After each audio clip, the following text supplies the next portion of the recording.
Shalom, shalom. First and foremost, I give all praises, honor, and glory to Yahweh, Ba'ashem, Yahushai, Ba'ashem, Makar-Kadash.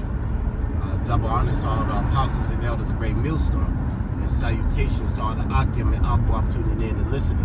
This is Dan Yalaga, and I'm with Brother Shapaya. And we're just flowing in the spirit. I want to go into a lesson and talk about the Lord is going to make a man more precious than fine gold. Can you pull that one? I got you. Because look, man, we in this world where the Israelite man is, being gaslighted, beat down. It's never enough. You can do all this shit, give people the world, and it's never enough. This is a systematic oppression towards us, man. Esau uses our women, he used the elements around us, these jobs, the financial, structure.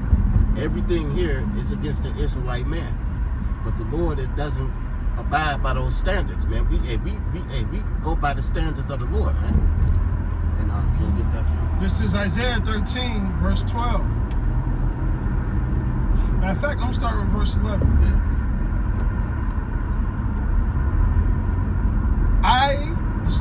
And I will punish the world for their evil and the wicked for their iniquity, and I will cause the arrogancy of the proud to cease, and I will lay low the haughtiness of the terrible.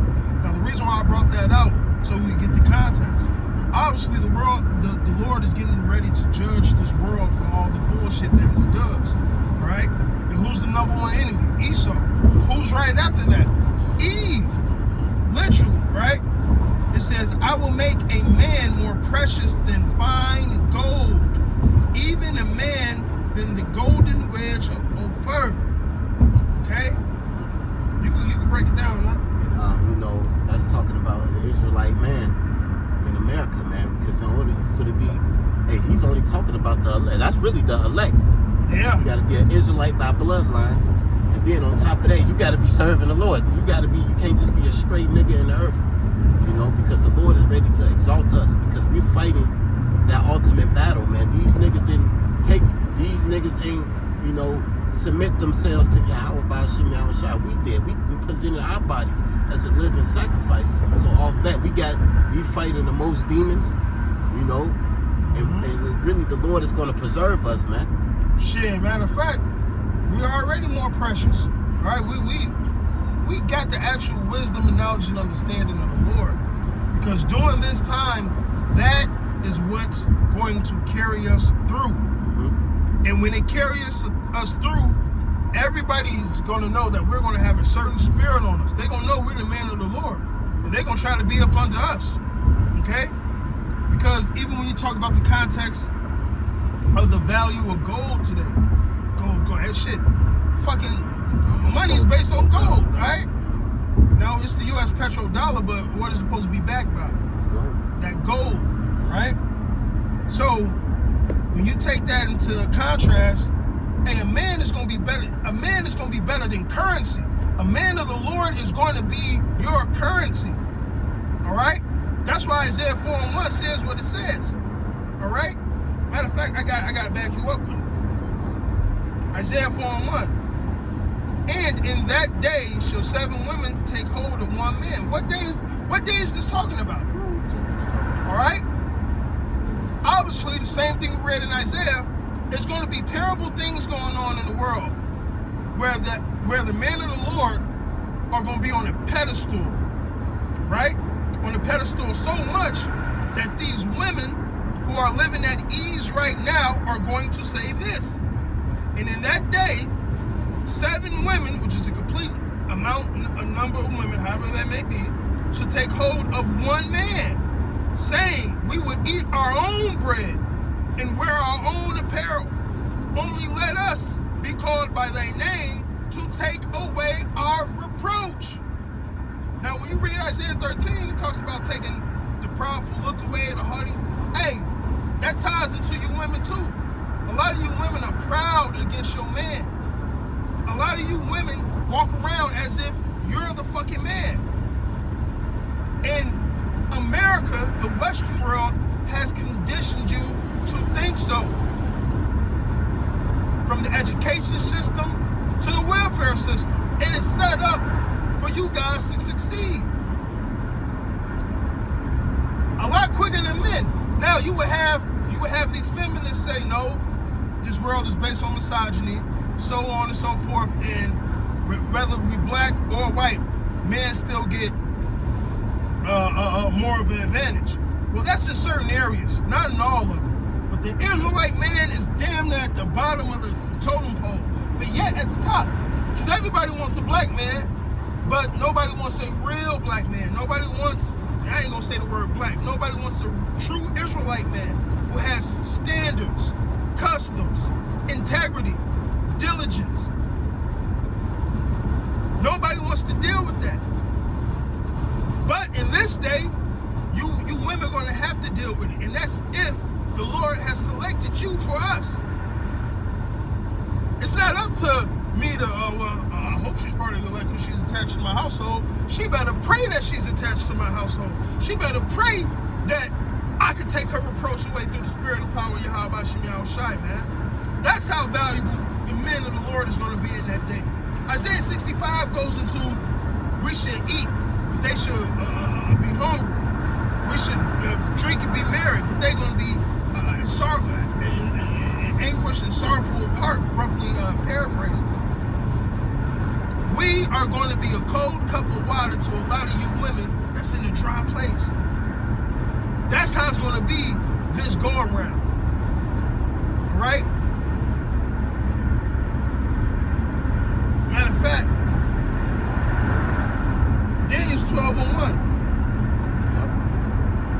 Because you got to understand what's going to be going on in the earth. And at that time shall Michael stand up, the great prince which standeth for the children of thy people. And there shall be a time of trouble, such as never was since there was a nation, even to the same time. And at that time, thy people shall be delivered, everyone that's found written in the book. And that starts with who? The men of the Lord. And then everybody that's attached to those men of the Lord that the Lord deemed to be righteous. Whether it's their women, whether it's their children, hey, whether it's friends of the prophets, who, hey, we'll know in that day. All right? Matter of fact, it's like y'all. I got you.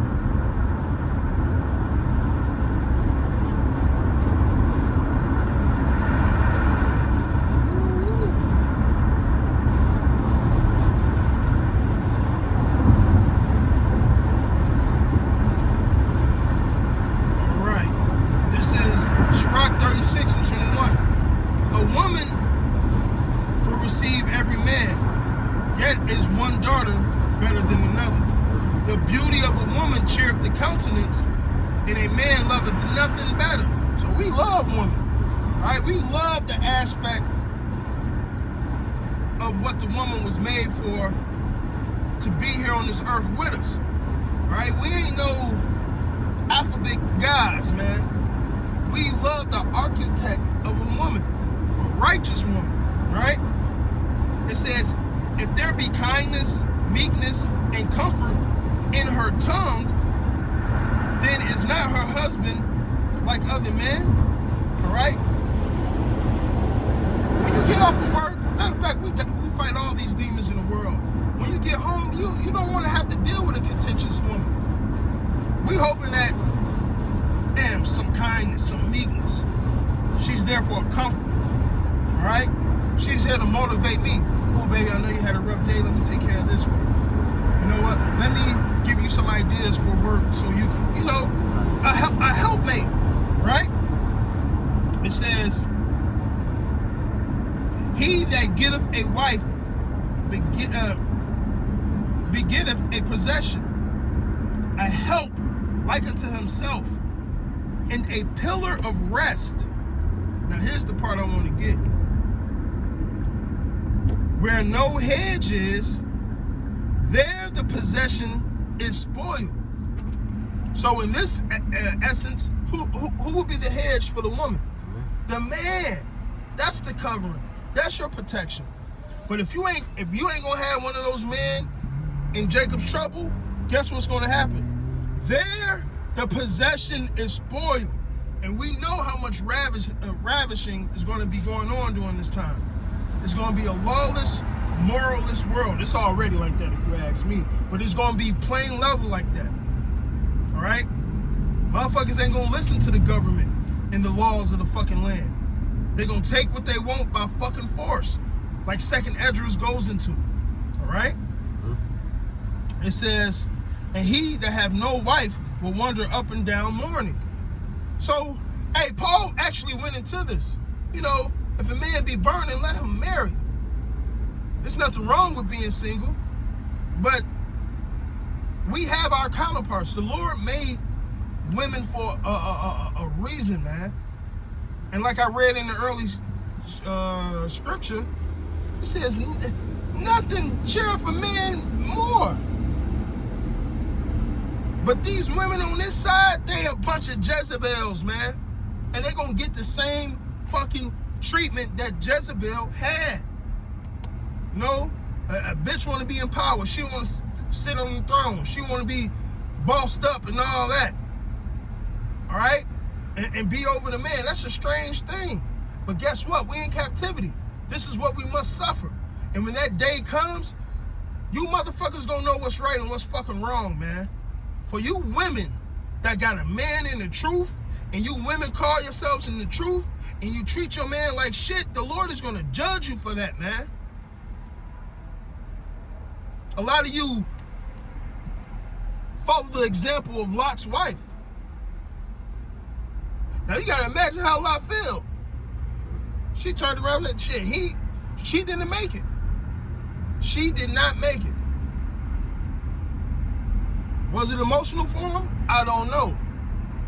This is a woman he had 2 kids with, so on and so forth. But he had to do what? Continue to do what the Lord told him to do. The Lord told him don't look back. And how do we take that now? That we ain't looking back to the world. We ain't trying to appease you in the fucking world.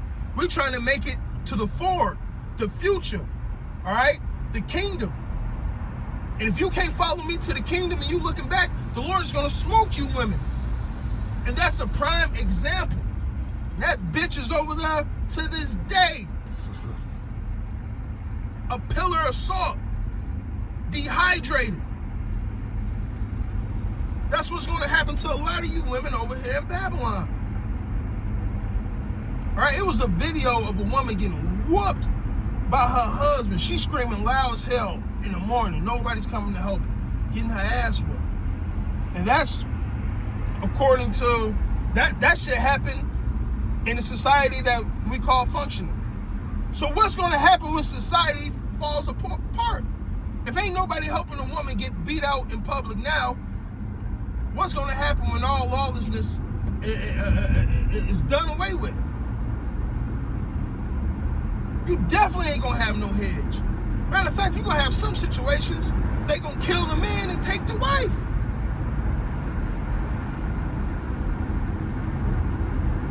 You got any other precepts? I'll get this for you, though. It's a strange thing. I see a woman can pass a man. All right?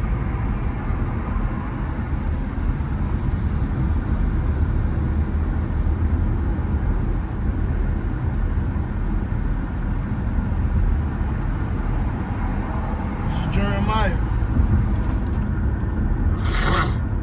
31:22. How long wilt thou go about, O thou backsliding daughter? For Yahweh have created a new thing in the earth, and a woman shall compass a man. Yeah, because this is new. Like the elders always say, man, this is the freest that these women ever been. So, these women are off the damn chain, man, and Esau allowed that, man.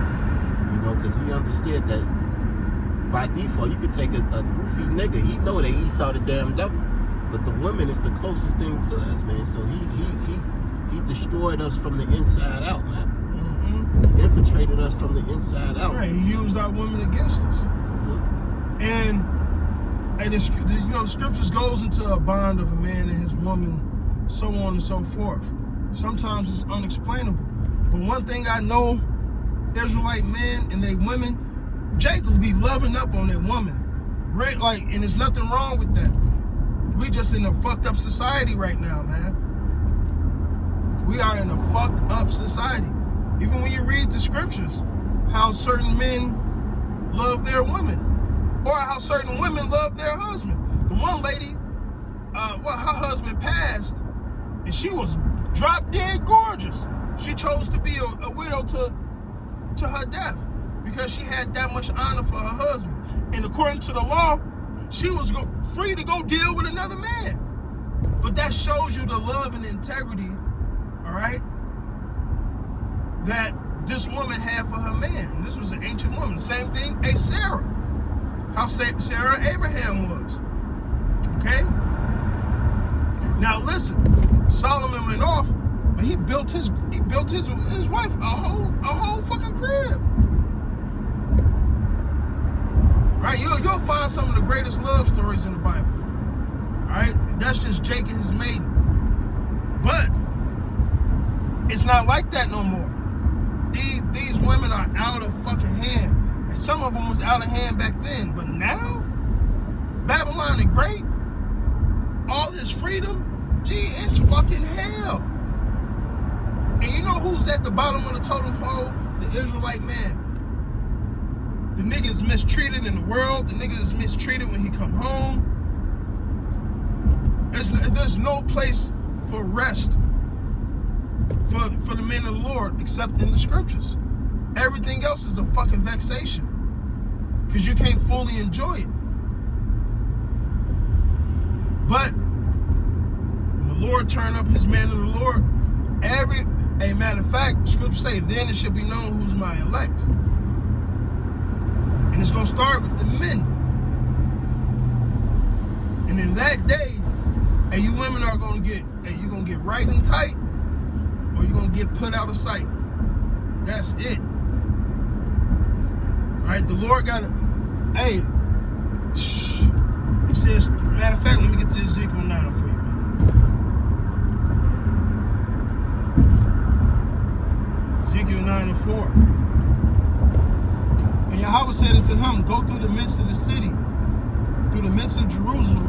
Right? Jerusalem is the people before it's a place. And set a mark upon their forehead, upon the foreheads of the men, not the women, the men, which means you have a head, you have a hedge, all right? You have something that is more precious than gold. This Israelite men, all right, that sigh and cry for all the abominations that's done in the midst thereof. And to the others, still speaking on Jerusalem, he said in my hearing, go ye after him through the city and smite, and let not thy eye spare, neither pity.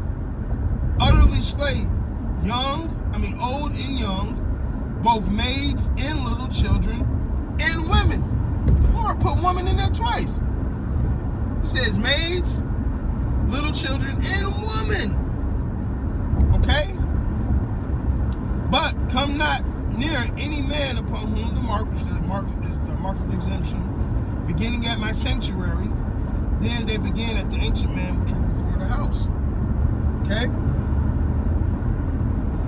Women outnumber men. So when the scriptures talk about the slaying of the Lord should go from one end of the earth to the other, there's going to be a lot of you females, man. It's going to be a lot of blood from you women. That's thus saith the Bible. But then you already know how the world is. King James was a homosexual. He had all these private meetings with all this extra shit. Scriptures still reign supreme. Y'all can't deny the prophecies, so on and so forth, man. Is there anything else? Really, pretty much hit the point. Really, we in that time where the Lord is about to bring. Matter of fact, get on Zephaniah 3 and 15. About to really raise us up. He's about to lift these curses off of us, this stigma, and we're really going to be those golden vessels as the Lord intended us to be, man. Ezekiel 3 and 15. I'm going to start with 14. Sing, O daughter of Zion. Shout, O Israel. Be glad and rejoice in all thy heart, O daughter of Jerusalem. Yahweh have taken away thy judgments. He have cast out thy enemy. The King of Israel, even Yahweh, is in the midst of thee. Thou shalt not see evil anymore. In that day it shall be said to Jerusalem, fear thou not, and to Zion, let not thy hands be slack. For Yahweh thy power is in the midst of thee, is mighty. He will save, he will rejoice over thee with joy. He will rest in his love. He will joy over thee with singing. Okay? And that's what like the brother said, hey, the Lord is about to flip everything right side up, because everything's backwards. So he's going to take the curses off of us, put them on our enemies. Our women are going to be on one accord with us. All right? Because if you want to kill you want to take down a nation, start with their women. And now that us and our women are going to be on one page, all right, it means the nation is going to be on one page, starting with the elect. Okay? Everything is going to be in unison. And the Lord is getting ready to put all that right back into the works. Literally, man. Not the one where it says, I will give him fame in the land that been put to shame. I think but that was still a Oh. Let me get that. I'm like, whoa. That was a beautiful scripture.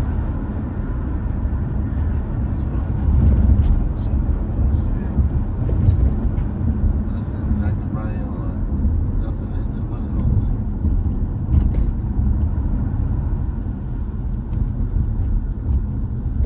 those. Zephaniah 3:19. Okay. It was Okay, it was just fucking down.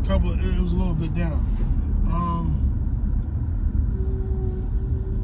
Behold, at that time I will undo all that afflict thee, and I will save her that halted, and gathered her that was driven out, which the Lord is talking about Israel, starting with the elect. And I will get them praise and fame in every land where they have been put to shame.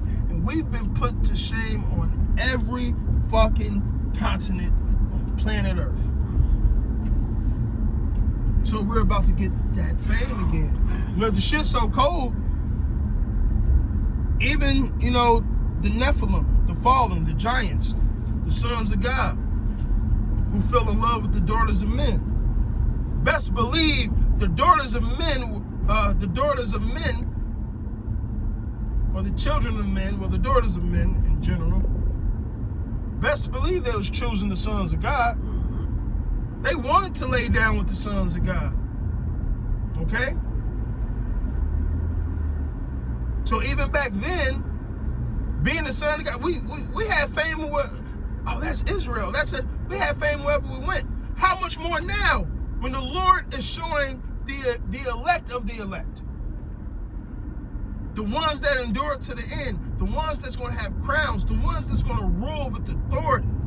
Imagine the fame and the respect that they're going to get, not only in these lands, on this earth, but throughout the universe. Our names being written in heaven. All right? Women are going to be, man, I hope I could get his last name. Man, I hope I could be in the house of Daniel. Man, I hope I be a part of the house of Shapaya. Man, I wish I'm in the house of Benjamin. So on and so forth. If the fucking heathen women, do you know how the heathen's gonna be when we're in the kingdom of heaven? Best believe that the heathen's best daughters ain't going to the fucking heathens. I guarantee you the heathens are gonna want their daughters to marry an Israelite man, to be a concubine. That's the best thing for a heathen woman, is to be a concubine of the elect. And the best thing for an Israelite woman is to be a wife of the elect. So it's so, like, the fruits of our labor, when we get to enjoy it, it's going to be wonderful. Having your women, first and foremost, salvation, having a new covenant, all right? Being in order, having your women, having your children, all right? Having liberty, enjoying all the pleasures of the earth that the Lord intended for us to enjoy. That's what we got coming to us. And then some. So when that day come, the Lord started judging people. And he put his spirit on his men so y'all can know who stands out from the rest. You guys are going to know in that day who the men of the Lord are, man. Because Isaiah 4:1 is going to happen like floodgates. Anything else, brother? That's it, brother. We'll close this out, man. So with that, I'm going to give all praises, honor, and glory to Yahweh, Ba'ashem, Yahweh Shai, Ba'ashem, Kakadash. Double honors to all the apostles and elders of Great Millstone. The water Yahweh, Ba'ashem, Yahweh Shai for giving us this truth. Give us the opportunity to do the work. So, Kalam Yasharallah. Come on, Yashua. And the Bible.